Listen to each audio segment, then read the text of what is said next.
First of all, welcome everybody to the Calf Company's OCCB webinar. So just as an introduction, we are a company who we rear calves, we do nutritional products, we do housing, we do everything to do with calf rearing from day one up to week 12. That's where we specialise. So with our nutrition advice and support and feed we give, we also think it's a massive thing to make sure that housing is an essential part of what we do. So I've worked a lot in Europe over the past, and I saw the OCCB units over in Holland. They've had them over there for 10 or 15 years now and working with great results. And it's something that I feel in our country we've kind of lacked a little bit behind, as usually the calves go into a shed that's not purposely built for calf rearing, and this is what the OCCBs are. So we've got three speakers tonight. We've got myself, which I won't gabble on too much, just explain about the units. We've got Emily, who I'll introduce in a minute, who is going to be talking about the health issues and her work she's done with us on the OCCBs. And we've got Peter Hockridge, who has got a short video with Peter. As I just said before, Peter is actually silaging today. We can't be with us, but we've got a great stand-in. We've got Mike Wood, who's standing in for us, who has got units put in last year and is working with Torch Vets on the units. So my experience, the 30 years with calf rearing, reared many calves in my lifetime. It's a massive passion of mine. And as I said before, you know, it's no point us selling good nutrition, often good health advice if we haven't good health, and it all starts there.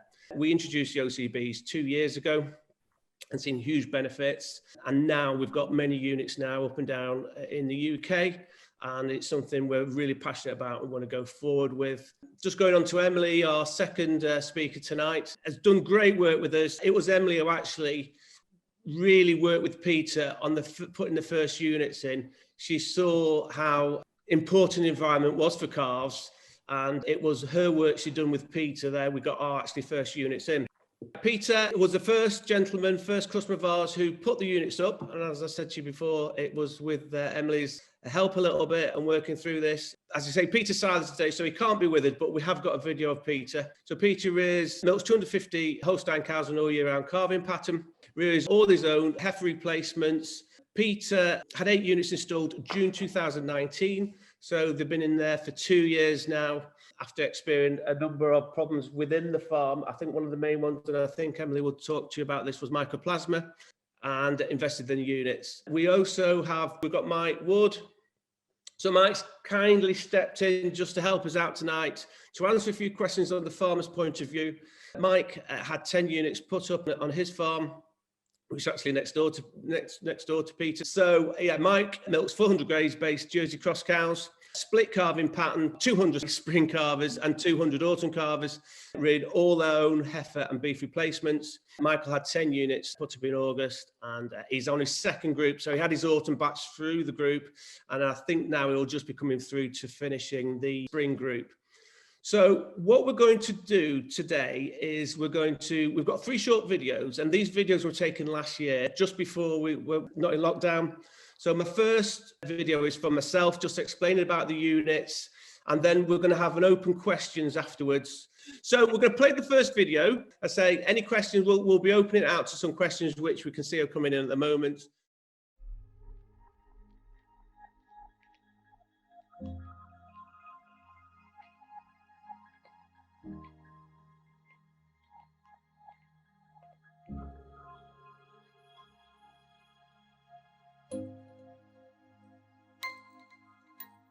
Good morning, my name is Alan Barrow. I'm Managing Director of the Calf Company. We're a bespoken business concentrating on calf rearing and feeding from day 1 to week 12. That covers milk powders, nutritional products, consultancy and calf housing. Today we're here to talk about the calf housing, the OCCB units. The OCCB units are a modular unit for calf rearing. It's a group housing system. Okay, we can start off with the sizes and dimensions. The sizes are 5 metres by 3 metres, giving the room space of 15 square metres, so 1.5 square metres per calf. We can keep up to 10 calves in these units, up to 85 kilos. And then 6 to 7 calves on a higher weight, up to 150 kilos. So the walls are made out of a 53mm reinforced insulated plastic. Okay, they are made of polyurethane. They are UV resistant and ammonia resistant. Okay, so they're easy to clean, very strong, and fully insulated. So as you can see with these units, we've got several different age groups within these units. So we've got 8 units all together. 2 are empty, ready for the next group of calves to come in. And we've got some youngsters here. If you noticed, the calves are sat where they feel comfortable. So on a cooler day, they'll probably sit nearer the back where it's warmer. On a warmer day, they'll sit near the front. But they're nicely spread out. We've been here for maybe half an hour filming, talking, and the calves are very, very settled, very, very happy. As we walk down, these calves will be about 2 to 3 weeks. Going to older calves here. As we get older, we thin them out a little bit more. We've got calves in here which will be about 4 to 5 weeks old. And then we've got some calves right at the end here, which will be probably ready for weaning or just weaned at about 7 to 10 weeks. So we get asked a lot of questions about cleaning out, about the height. So basically when we clean out, this front gate comes completely off. So we can come inside here with a loader, front end loader, a Manitou. The height here is 2.5 metres to 2 metres towards the back. But what tends to happen is you can come in, you grab the manure, the straw bedding, and it drags out in one piece. So it's very, very easy to clean out. So hygiene is a very important part of these units, okay? And the beauty of them is that you can clean these units out with calves right next door, as you see here. What you tend to find with large calf sheds, when the calf pens are all in one big shed and we're sharing airspace, is that the environment and the health of the calves is fine for up to about that 6 to 8 week period.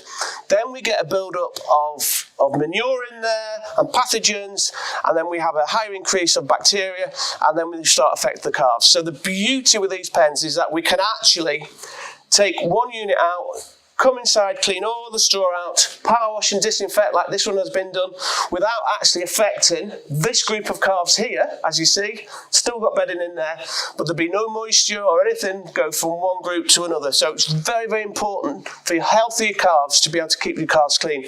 If we had gaps in the wall here between each group, we would not be able to wash them out. So it's very, very important that there's no airspace shared between these groups of calves. Very easy to wash out. You'll see here we've got the slope of the floor is about a 5-degree slope. So from the back to the front's 5% lower. We have a drain at the front here which catches all the moisture. This does 2 things. When we're washing out and disinfecting, all the water's caught and it goes off to a drain. And then also when we've got straw in the calves and the bedding, all the water from underneath goes into the drain and it keeps the bedding very dry and uses less bedding and keeps the calves healthier. You'll see this is one panel here, so it's a 3-metre panel here, all one panel. Again, bolted in to the unit. It's very, very strong, very fixed well. Going to the roof, it's got the steel roof with the insulation in the roof and the plastic sheet on the inside. That's taking all the water so that we haven't got any moisture leaking into the sheds, and keeping everything really nice and dry. We often get asked a question, why have an OCCB unit like this compared to a traditional calf building where we have all groups under one roof space? Well, the difference is with these units is that we have 8 buildings within one shed in a way. So we've got 8 individual units where we have different age groups, from young ones at the far end to older ones here which are weaned. And you can run that within the same complex without actually passing any pathogens, any disease, any health problems from calf pen on one age group to another group on a younger age group. With these groups, we can also wash out, disinfect, clean a lot easier than you can do with the bigger sheds. Why have the units got no ventilation in the back? This is probably number one question actually we get asked. So basically, because these units work as being an insulated unit, it keeps the temperature change very slow within the day. So in the summer, it will keep them cool. In the winter, it will keep them warmer. We don't get big temperature changes through the day, so that's a less stress factor in the calf. With a large opening at the front, so all the air exchange is done from front to back. So it comes in from the front, up the top and out the higher roof. But there's a very important reason why we don't have an outlet at the back. And that's because if we did, because we've got such a opening front and it's quite a small building, that the building is 2.5 meters to the front, 2 meters to the back, 5 meters depth, 3 meters wide. It's built for 8 to 10 calves as baby calves up to weaning. We don't actually need that big airspace inside. If we did open that back, it would act like a chimney. So you'd get a lot of draft coming through. You'd get more humidity. So on wet days, it would, even though it doesn't rain into the units, it would be, the heat from the building will be pulling moisture in, which would increase humidity. I think Emily's got some really good research, what she's done on humidity and the effect that has on calves. So the units really feel nice when you're inside. You can have a really wet, windy day and you go inside, it's a total different environment. That's just answered that one. Another question we get asked, do you need planning permission for the units? Well, we always say with planning permission is you've got to ask your local authority. It is a structure that is put onto a concrete base. It needs to be fastened down onto a concrete base. On our local authority, we don't need planning permission within the farmstead, as long as the building isn't over 5 meters tall. But we always ask you, please ask your local authority if you need planning permission for these buildings. Do the buildings cover all farm assurance regulations? Well, yes, they do. We've worked with Red Tractor on this. A calf up to 95 kilos needs 1.1 square meters of line space. So within the unit being 5 meters by 3 meters, we've got about 14 square meters because the front gate is just set in a little bit. We've got plenty of line space there for the calves. We are being told all the time now to group house calves. We're a big fan of that. We like social groups within a calf within a calf building, and also we don't want to be mixing calves once we get the calves in the building. Just another question, which direction would you put the units? The units can go in any direction, but what we don't want is, if you're in an open field or really open space, we don't want the units to be in that prevailing wind. So we like to come on farm pre-order, so we'll always do a farm site visit to make sure that we are putting them in the right position. But as long as they're not in that prevailing wind, we want the prevailing wind to go across or over the back. Why is insulation so important is another question. Insulation is massive for us. It's one of the big things for our units, which we feel is one of the main advantages with it. It's so important to insulate your calf buildings. Calves cannot control body heat up until they've really become ruminants, and that can be 16 weeks of age plus, really before they start having that stack effect and ventilating on themselves. So to have an insulated unit, we're just controlling that temperature so much more. Benefits of a microclimate, we get asked a lot. Well, the benefits of microclimate is we're not sharing airspace, and that's the main thing. There's too many calf sheds mixing airspace with larger cattle, and it's something we shouldn't really do. Those larger cattle will have pathogens they'll be passing out to young calves, and this will cause problems. So non-share of airspace, microclimate is fantastic, but put that as well with insulation, so temperatures slowly moved up in the day is perfect. And then I just asked them the last one, it's quite a long one, this one. I have a normal converted shed, e.g. concrete panels and Yorkshire boarding. I've noticed that it rains in and humidity levels are high and the Yorkshire boarding is wet on the inside. Is this causing high humidity? And are the units completely? Yeah, it is. If you've got dampness inside your buildings, and this is one of the problems when you've got space boarding or Yorkshire boarding, on a cold day, although the rain's not actually coming in, it will be actually sucking humidity in, and you'll see this with dampness in the Yorkshire boardings. I know we have got one of our larger calf sheds at the farm here, which is space boarded, and it can cause pneumonia problems when we've got that dampness about. So one of the important things with the units is that we keep humidity very, very low. They're always dry inside. I think we can ask some more questions at the end, so please wait to the end for next questions for me. And then Emily will be open to some questions afterwards.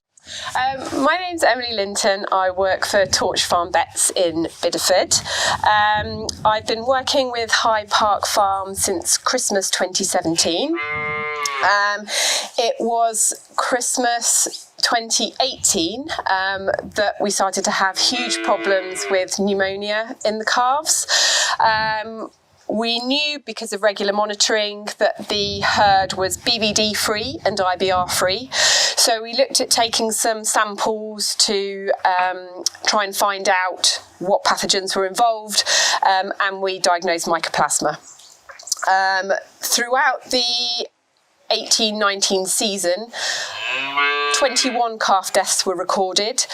Only 2 of those were scour related, the rest were pneumonia related.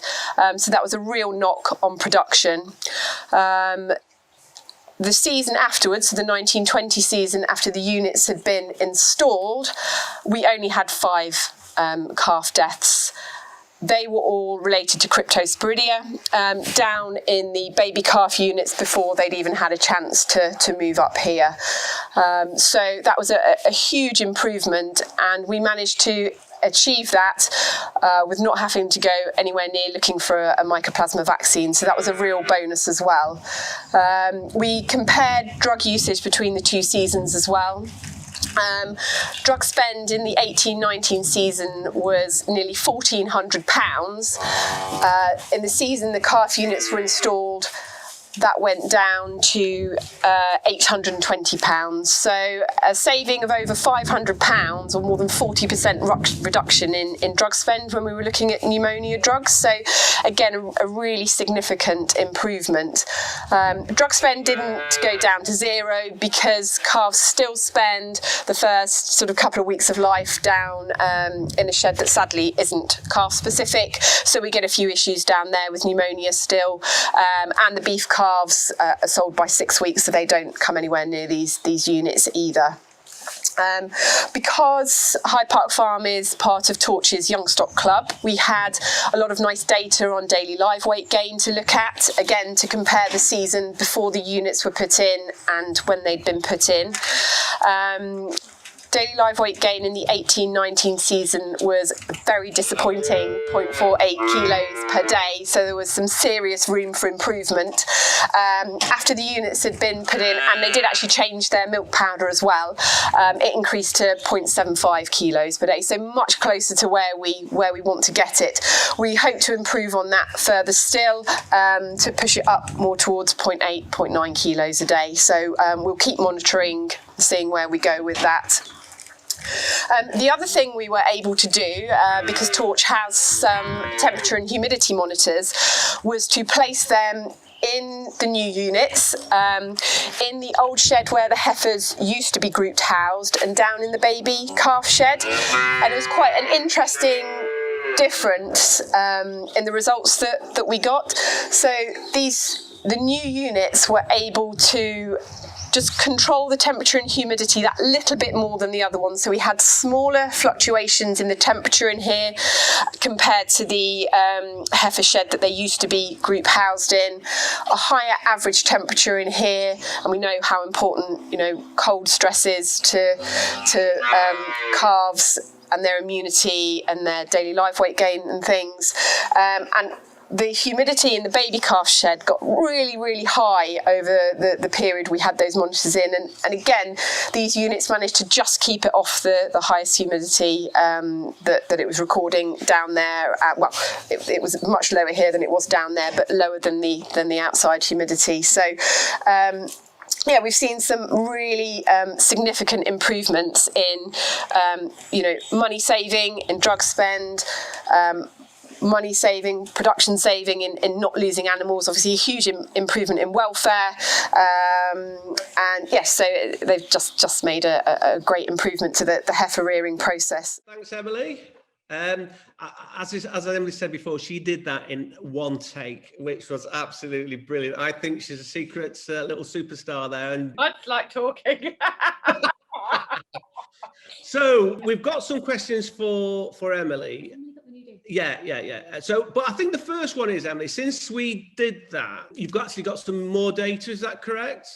Yeah, so the figures that I was quoting there, we'd looked at drug spend and daily live weight gain between June and February of each season, because they do sort of have an autumn bias to their calving pattern.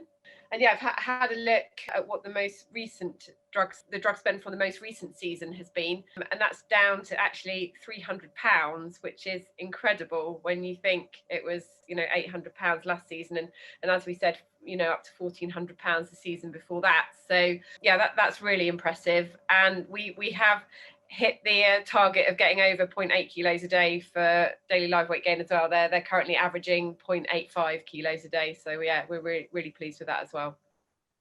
Excellent. Questions for Emily. What do you think the main health improvements are on the OCCBs? What have you seen on the farms where you've seen them? Well, obviously the reduction in pneumonia.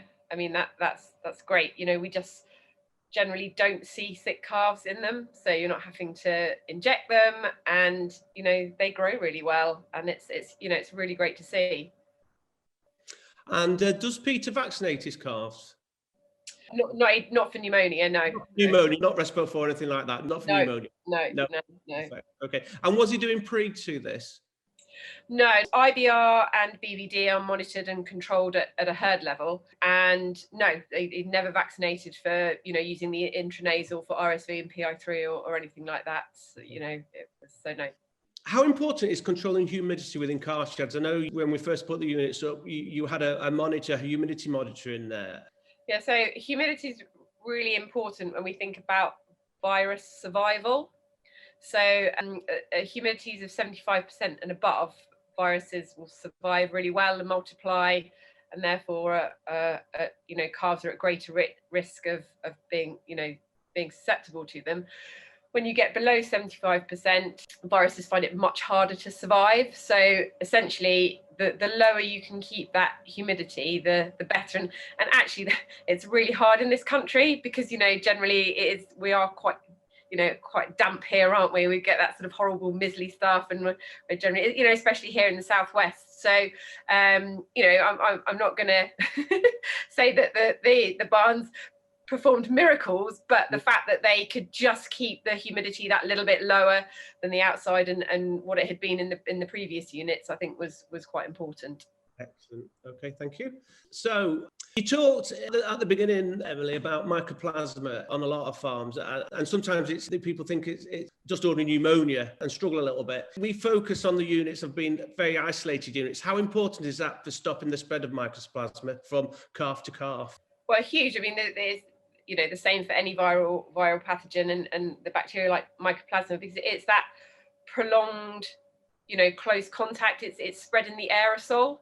So if you've got a confined unit, it means that if you have a calf in there that is carrying mycoplasma, because it's one of the problems with it, animals can be carrying it and not showing any clinical signs, and then a period of stress comes along and they start shedding. Well, in these units, it means they're only going to affect whoever else is within their particular space in their particular unit, rather than the animal in that pen that they've got nose-to-nose contact with, or the animal over there that they're breathing over. It just limits the spread, basically. And just going on to that then as well, each unit has its own individual teat feeder instead of spreading from group to group. Can you see that as an advantage, as in to say not passing pathogens from one group to another? Yeah, absolutely. And that was one of the things I think we discussed when you came out first, wasn't it? I said there's no point in having these lovely microclimates where 7 or 8 calves or whatever can sort of be breathing their own air if you're then going to take a teat feeder from one pen to the next pen to the next pen, because again, that's a great way of spreading mycoplasma. So yeah, individual feeders for the individual pens is great. Perfect. And what's important as social groups for calves? Moving calves about, is it what effect do you feel mixing calves up on a regular basis has? Is it better to keep them in with the same group as long as you can because you get a social group? Do you feel that as an effect on calf rearing and calf health? Yes, so there's been quite a lot of work to show that social grouping of calves is really beneficial because it reduces stress levels. But we also know that cows and calves live in hierarchies. So actually social grouping is quite important, and what Pete does is he'll wait until he's got enough calves to move into one of the barns, and then they stay together as a group until they're weaned, and then when they're moved into the next their next housing, those two groups will be, he'll mix two groups together. So that's, very few social changes in the first few months of their life, which is really beneficial, and it goes a great way to reducing that stress. Perfect. And then I think the last question, this is just from Holly. What age do the calves hit 0.58 kilos a day? Have you got that information, Emily? No, so we're weighing pre-weaned calves. Yeah. And so, most calves up to about 3 weeks of age won't grow more than sort of 0.6 kilos a day. So we're taking the average, we do weigh calves that are less than 3 weeks old. So that 0.85 kilos average is, the calves from, sort of a couple of weeks old up to when they're weaned. As for when they actually are, start growing that fast, I couldn't tell you, because obviously we go once a month. I mean, I could probably work it out from the data, but yeah, like I said, you'd be doing, you won't get much more than 0.6 kilos a day from a calf, before they're 3 weeks old. So it will be some point after that. But yeah, all the weights we're taking are pre-weaned calf weights. So we're not including post-weaning weights in that. Okay, perfect. And just one more question, actually, before we go into the next video. So we've got a question here. The chance of bacteria being spread from one pen to another pen with calves in it, when cleaning out pens, would be minimal. What dependent on the operation? So I think what the question is how important is it to get clean pens with moving from, when the next group goes into it, how important is that, from group to group? Yeah, well, hugely. We know that an older an animal gets, the less susceptible it becomes to, for example, scour pathogens. But those animals themselves can be pathogen shedders. So, once animals have reached weaning age, chances are they've spread or shed quite a few pathogens into that unit. It needn't necessarily have affected any of those, but it's highly likely that they've landed there. And so being able to completely remove all the organic material, completely wash down and disinfect without that affecting what's going on either side, I think is really important. Thank you, Emily, for that. I'm sure there'll be a few more questions towards later on. Did you say it was up to 10 weeks he's staying here? Yeah, and the position is, and sometimes each customer has different ideas of this, but we can keep up to, for farm assurance purposes, up to 9 to 10 calves per unit. Okay, up to 85 kilos, which is roughly about winning stage. If you're going to keep them longer, you can thin them out a little bit, but that's what we're allowed to do. I think Peter likes to keep a few less in there, don't you, Peter? So we keep them in sixes. Sixes, yeah. Most. Just from the point of view that we keep them up here for a longer period. Up to about 12 weeks. Yeah. So, it's striking the happy medium. Then if you've got them in the six that they're going to stay with Social the whole group. way through. Yeah. Then when they're moved out of here, they stay in their six when they go up into perfect where the calves were. Yeah. So that, you're changing the environment, but the social group's not changed as well, so it's less stress on moving. How long did they take to go up? 2 days. Started Wednesday afternoon, they finished Friday lunchtime. Wow. We can usually put 8 to 10 units up in a day and a half. Usually. That's not concrete, obviously. That's obviously concrete base is already laid. Yeah. As I say, they're a simple fixture. They're drilled down onto the floor, and then all one panel. It's a flat pack, isn't it? Panels up, roof on. Is there anything you'd do differently if you put any more in? Like anything you learnt from the first time round that you'd change? No. Which says a lot. Good. I think a good question, what people ask us a lot as a company is, and it's good for feedback from you, Peter, is the ventilation system. Obviously, calf sheds and cow sheds have been really opened out, and sometimes opened out a little bit too much. Yeah. And we get asked a question, why haven't we got a ventilation at the back? So, Peter, would you say they need them? No.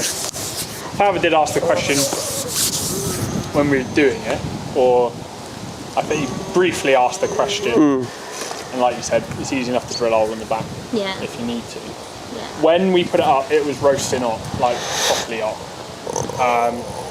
You walked in there and it was quite a nice temperature. And it's funny, you walk in there today where it feels a bit cooler here, you walk in the unit at the end where there's no calves on, it's quite warm.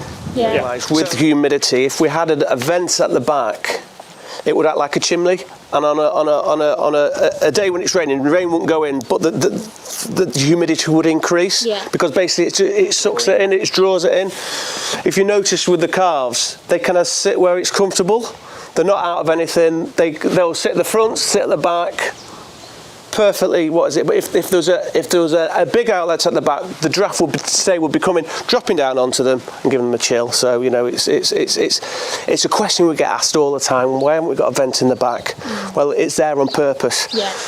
Just they've done over 1,000 units in Holland and Germany, and they get asked the question again. Right, okay, leave them on farm for 3-6 months. If you want a vent, we'll come and put a vent in the back. No one's done it. Yeah. Because they realise once it's on unit, calves don't have a stack effect. They don't produce body heat as babies, so it works totally different than your cow shed. Thanks for that, Peter, although he's not here. We've just got a few questions which I think we can ask Mike here. Mike, hi Mike, how are you doing? Okay? Yeah, all good. Yeah, good. So Mike, as I said at the beginning, Mike had the units put up last August, that's correct, for your first batch of autumn calvers going through? Yeah, end of July it was. We started calving at the beginning of August, so yeah, a bit of a rush, but we got them up, yeah. So why did you decide to go for the OCCB units? We wanted to move our calf rearing from one farm to another. We had cows in a big shed before, and we knew that once we got probably 9 weeks into calving, we would start having problems with the youngest cows we were putting in, sharing airspace with the other cows. And we decided if we actually built a new shed down at our main farm, we could have the same problem again. So we started looking at options, and that's when we went to Peter's next door to have a look at what he had. Okay, perfect. And do you feel they've been cost effective? Well, yeah, definitely, probably. It hard to tell. They're not cheap, but can we put a cost on rearing our replacements? Really, they're the next generation of cows in our herd, so they're worth spending money on in my eyes. Fantastic. Do you vaccinate your cows, Michael? No, we don't. No. No vaccinations at all? No.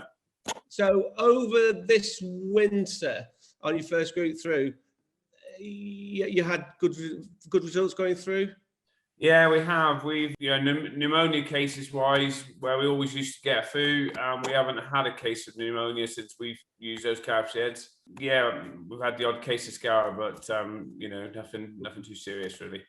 Okay, perfect. And temperature, winter, summer, the big thing about them is they keep them cool in the summer, warm in the winter. Do you notice that? Yeah, so, I did have some concerns when we started calving back in February, because the open front of our calf sheds faces to the east, and I was a little bit worried that cows would get a bit cold, but we always bed them well with straw, and yeah, there was no issues whatsoever. I'm not a fan of cow jackets, so yeah, no cows did fine. Okay, perfect. Right, a question actually we get asked. Have you had many flies in the units over the summer? We did have a few flies in the unit, but they didn't seem to bother the calves. They did sort of use it as a little bit of a place to hide and sit about, but never an issue with calves. And to be fair, we just hung some fly tapes around and seemed to do the job. And then just another question. Yours is quite an open unit. Because we're an open front, do you have ever had any rain blowing into the unit? No, we had it on one occasion on a misty sort of drizzly day. It got into the feeders on the front, but not actually into the pens really. No, we've never really had any. We're right on the edge of the coast. Our farm nearly sits on a cliff, so we get some horrendous weather. And yeah, no, we haven't had any problems like that. Fantastic. Easy to do. They clean up really quickly. We have our telehandler and the grab most of it out and just put the last few bits into a bucket. But easy to do, and we do use disinfectant. Okay, perfect. What I would just say on that side is We are massive fans of disinfecting calf pens out and calf sheds out after they've been used. But to do this properly, you've got to really steam clean and power wash that building out. There's no point in just putting disinfectant on top of a dirty wall, because at the end of the day, it's not going to really work. So really, you need to be power washing that unit out, steam cleaning it, get it really clean, and then disinfect, and then let dry before you put your calves back in. So, you know, that's our advice on that. So what age do you move calves into the units? Well, depends how busy we're calving, really. If we're really, really busy, they might get there on the same, you know, yeah, as soon as they come away from the cow, really. And we group our calves straight away anyway. So it's a bit of a pain sometimes, but it's fine. Okay. One thing the units we can do with the units is that we get asked questions sometimes if you've got a bit of a staggered calving period, so you haven't got all the calves at similar size to put in the groups, you actually can get individual pens to go within the system. So within one OCCB, you can actually put 3 pens in there which will hold 2 calves each. So some people have that as a starter unit and then move them over into group housing. So there's a number of different things we can do within the units. What's the process of feeding? You know, where do you start on that? Feeding with milk powder. Yeah. Yeah, well, basically what we'll say is you obviously day one is newborn calves need colostrum as soon as possible. Emily will obviously can talk to her on the amount given. We say 10%, but they need it as soon as possible. We always say keep the calves on the cow's milk and the mother's milk as long as that's clean for 4 days, and then start the milk replacer. Feeding milk replacer through the units is very simple. Obviously, you do a twice a day feeding system with the teat feeders. What some people actually do is have one unit, not with calves in, but have it as a mixing room, so they can actually prepare the milk, and they put a door on the front, so they've got a mixing and preparation room, which is quite a good idea. Anybody else? Do you have like automatic water troughs, or do you just use buckets? Or no, each one comes, Holly, with its own self-filling water bowl. So when you plan your units, you have mains water piped to the units and electricity, because we want 2 things. We want the water to be fed, preferably mains water, because obviously it's cleaner for the calves. That all goes to individual water bowls within the unit, and it's positioned on the side of the wall. They're all on what we call a tongue fill, so that basically there's no stale water kept in the water bowl. It's drank and it's it's emptied, and they kind of work really well. So no, they've all got their own water bowl within the units. do you find they freeze in the winter, or because of like all the insulation, are they like? Is that not a problem? So, Mike, did you have any freezing in the winter this time? You get a bit closer where you are. You... Well, no, we're not the coldest place on the earth, to be honest. But no, we haven't. I think the heat from the cows would just keep it warm enough, to be honest. Yeah, and as you say, Holly, the insulation actually saves that. It saves that. Only thing you need to do is obviously the water inlet. If it goes on the outside, from the outside and then into the unit from the outside, you need to lag those pipes on the outside to stop them freezing. We also recommend that you have electricity supply there, because obviously we like to have lights on at night or that. Just when obviously we've got the dark winters from 4:30 it start to 2 in the morning. So we do like to have electricity within those units. Okay, for not only for water but for power washing and disinfecting out afterwards. Okay. Thank you. I think we've just got one question just been put to me. What do the units come with? I'm not sure if I might have explained this already. Everything's included: front gate, teat feeder, water trough. It's all included within the price. Okay. Right. Yeah. Got a question. How strong are the units? The plastic walls, and when we say plastic, it's a reinforced polyurethane plastic, and inside it's insulated, but it's got a reinforcement in, so they're very, very strong. They're bolted down onto the base on a stainless steel bracket which is drilled into the floor. So the units are very, very strong. That's not saying if you had a really determined guy on a JCB or a load all, he could do some damage, but he could do that with a concrete wall. So the strong, Mike, have you found the strong enough, the units? Like I said before, we're sort of nearly on the edge of a cliff, and it blows a gale sometimes. And yeah, I've not seen them move at all. So no, they're really good. Good. Any more questions before Emily? Would you have got any more questions? Any more points you'd like to add, or? It's just interesting, you know, asking about the flies before and what Mike said about them being in there and not bothering the calves. I remember Pete saying to me that one day, in, you know, a hot day in the summer, he'd noticed a lot of flies in there, but they were all on the walls, you know, just sat on the walls of the unit rather than being anywhere near the calves. I think, you know, it's sort of the right temperature there. So yeah, again, you know, just sort of backing up what Mike had said about it, you know, them not bothering the calves at all. Perfect. Would you change anything with the units? No, I don't think I would, to be totally honest. The only, you know, as me and Alan have talked about it, we're looking at maybe putting in another 10 before the end of the year. We may put in one bay with the individual pens just to get cows used to sucking before they go into the groups. But that's the only thing that we've looked at, to be fair. No, I really do think that I've reared cows in big sheds, I've reared cows in igloos, and I can't say anything wrong with them at all. Okay, thank you for that.